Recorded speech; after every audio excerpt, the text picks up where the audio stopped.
You're listening to Gratitude Space Radio. Discover more at gratitudespace.com. Today, we're going to dive into a really fascinating story.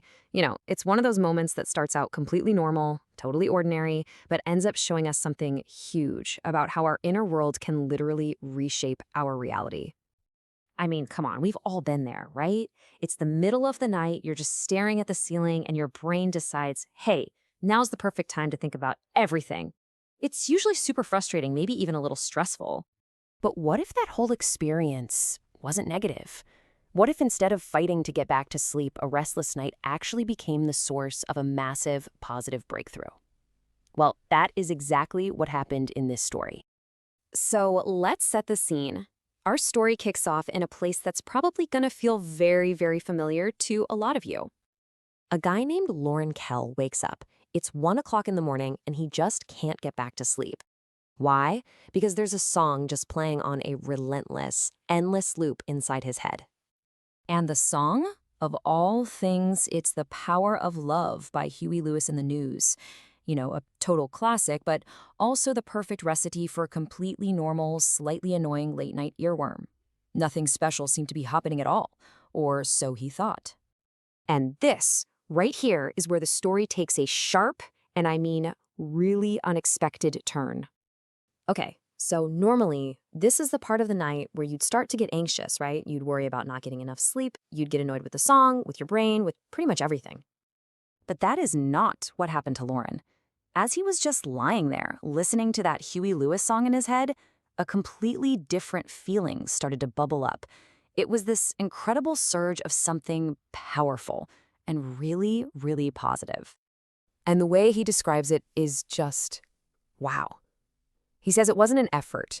It was this automatic, effortless impulse to just send out love and peace to all the people in his life. What an unbelievable shift from a simple earworm to that. And this really gets to the heart of it. There was no struggle here. He wasn't trying to force positive thinking or push away the negative stuff. He was just being carried by this overwhelming wave of peace and joy. Kind of like the excitement you feel on a holiday, but it was all focused right there in that present moment. So this really personal story actually points to a much bigger idea, a concept that, believe it or not, we can all tap into. Lorne gives this feeling a name. He calls it the gratitude space. Now, the crucial point here is that this isn't about being happy because something good happened to you. No, it's about intentionally creating an inner state of love and peace, like an emotional home base that doesn't depend on what's going on around you at all. So why is making this inner space so darn important? Okay, let's really dig into that. Well, it matters because our feelings, they aren't just these abstract ideas floating around in our heads. Nope. They have a direct, powerful, physical impact on our bodies. Think about it like this. You could be doing everything right, eating well, exercising, but if you're living in a constant state of emotional distress, it can still lead to actual physical illness. See, our emotions trigger different chemical releases in our bodies.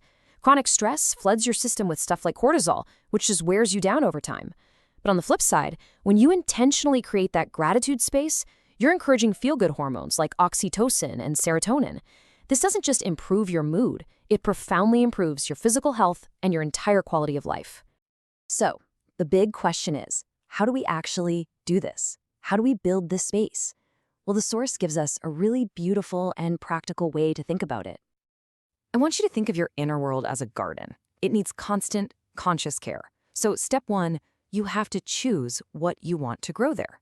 It's about setting an intention, deciding, you know what? Love, peace, and joy are what I want to flourish inside me.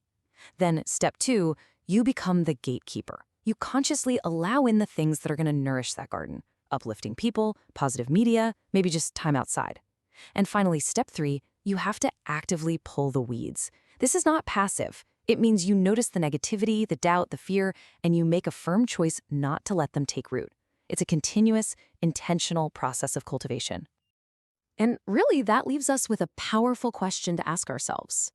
Your inner state isn't just something that happens to you, it's something you can actively create and tend to. So if you take a look at your own inner garden right now, what are you going to choose to grow today? This is Gratitude Space Radio. Thanks for being here. Share the love, listen on Apple Podcasts and Spotify. And explore more at gratitudespace.com.